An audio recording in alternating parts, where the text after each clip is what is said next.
So I'd like to begin today in English by congratulating the new ministers for their roles. It's literally a 1 in a million opportunity. I think they have 40 ministers in total, and there's about 41 million people, so it's literally 1 in a million to be a minister, and a big accomplishment to get to that place. The Conservatives will take our role of holding the government accountable seriously. That doesn't mean we reflexively oppose everything the government does. When it comes, for example, to foreign affairs, if the government does a good job at defending our national interests in negotiations with the U.S., then we will support those efforts. When they're right, we'll stand with them. When they're wrong, we will oppose them. We hope the country succeeds. We want the nation to do well. We ran on the promise of bringing home Canada's promise, a very simple deal that Canada used to provide, which is that anyone who works hard gets a great life in an affordable home on a safe street under our proud flag. And that means boosting the buying power of our workers and seniors by cutting wasteful spending and bureaucracy to bring down taxes and inflation. It means freeing workers and businesses to build more affordable homes and develop resources. It means unleashing investment by cutting and simplifying taxes. It means protecting our streets with stronger laws and borders. Canadians cannot afford more high-spending, high-taxing, over-regulating, out-of-touch Liberal policies that have priced young people out of homes, inflicted crime waves on our communities, driven 2 million people to the food bank, and made life unbearable for too many hardworking and decent people. In his first press conference, Mr. Carney talked a good game about reversing Liberal policies in these areas, but now we have to find out if he was serious.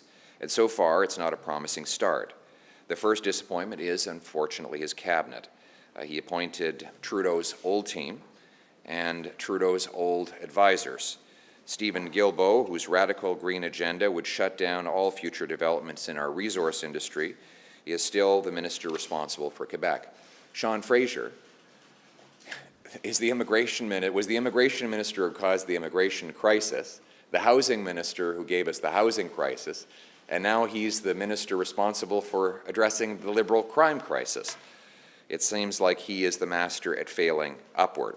Chrystia Freeland, who as finance minister hiked capital gains tax and carbon taxes and massively grew our debt to the point where we now spend $1 billion a week on interest, stays in the cabinet.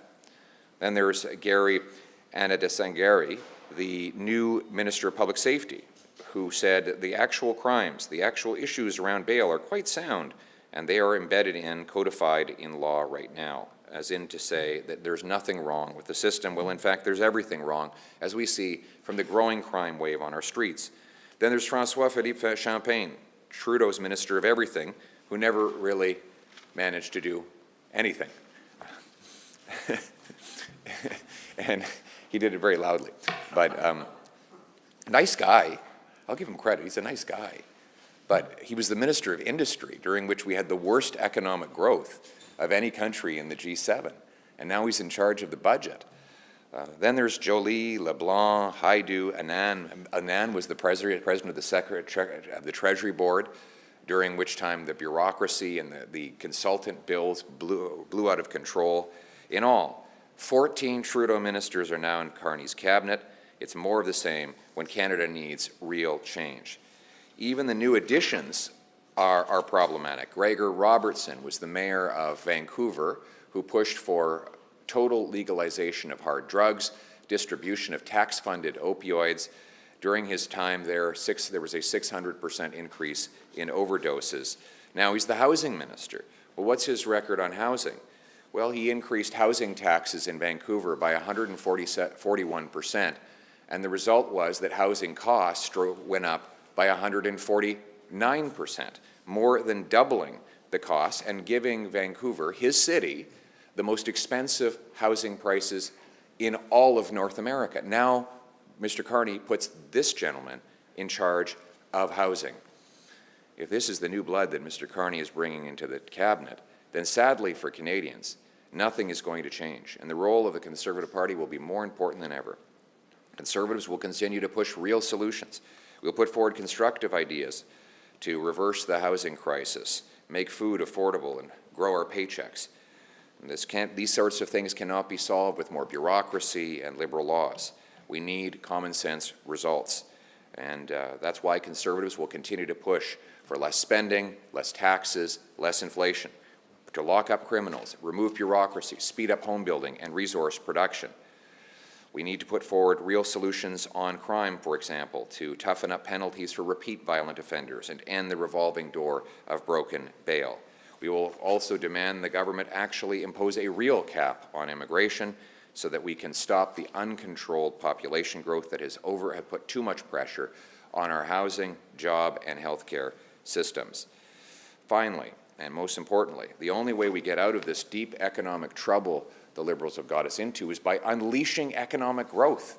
And that means repealing anti-development laws, C-69, the energy cap, the industrial carbon tax, the offshore shipping ban.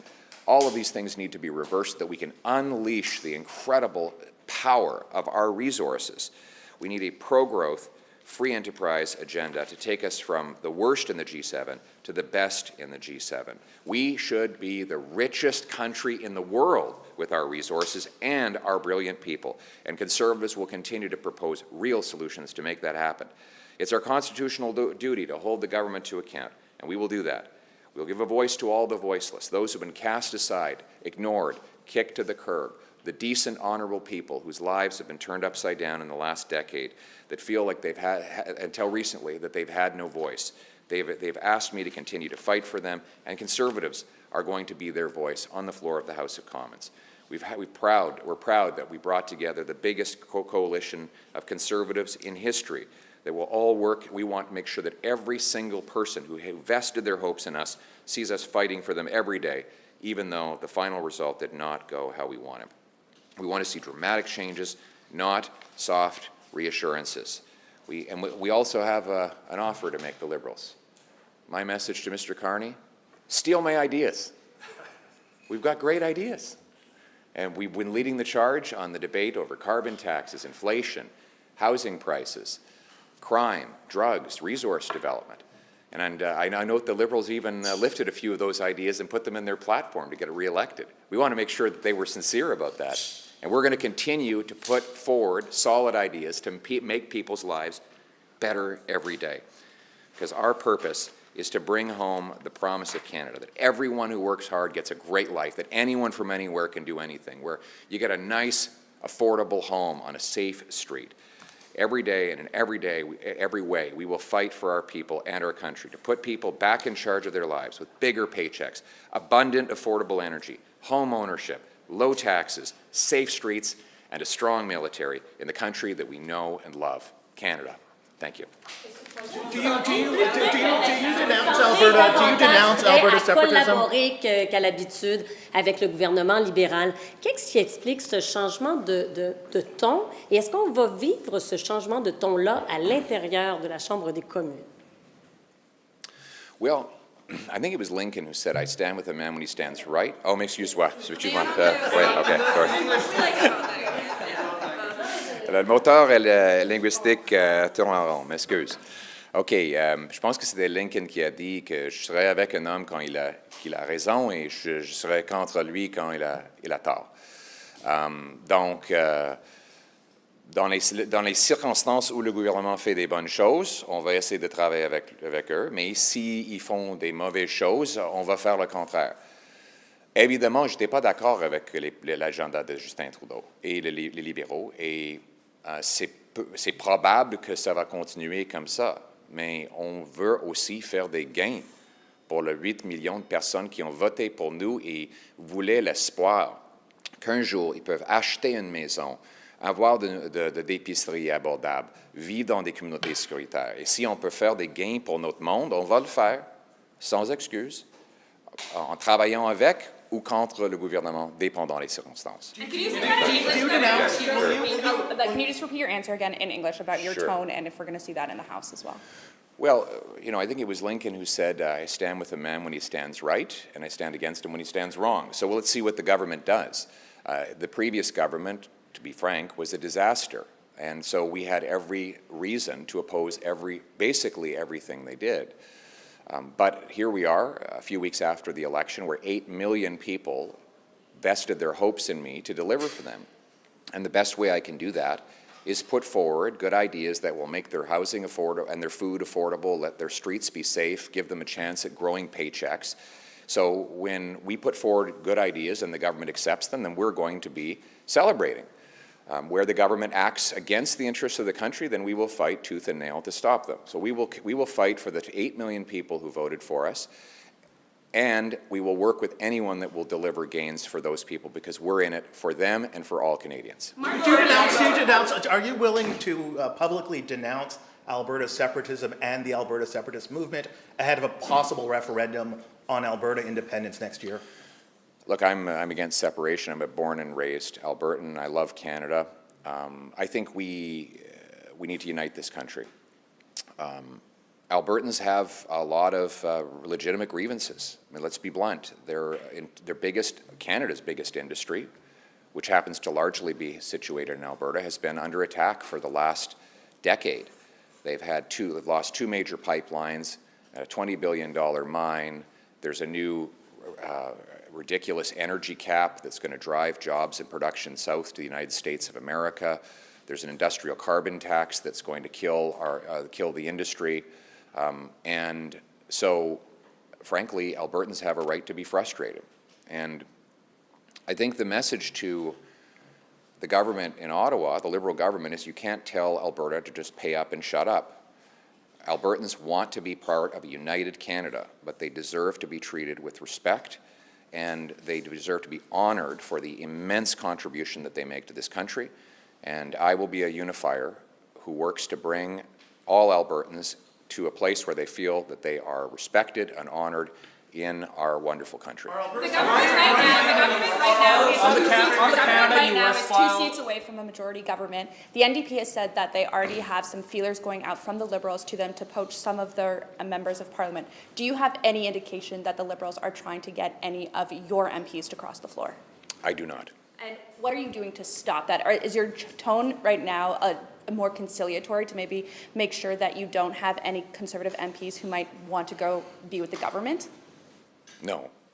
What message? Canada-US file. On the Canada-US file, we're seeing Mélanie Joly moved off Foreign Affairs, David McGuinty moved off Public Safety. What impact do you think this will have with the Canada-US relationship? Is it good or bad?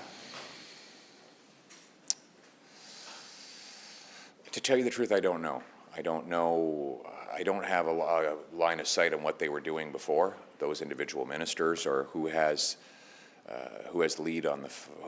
really had lead on the file.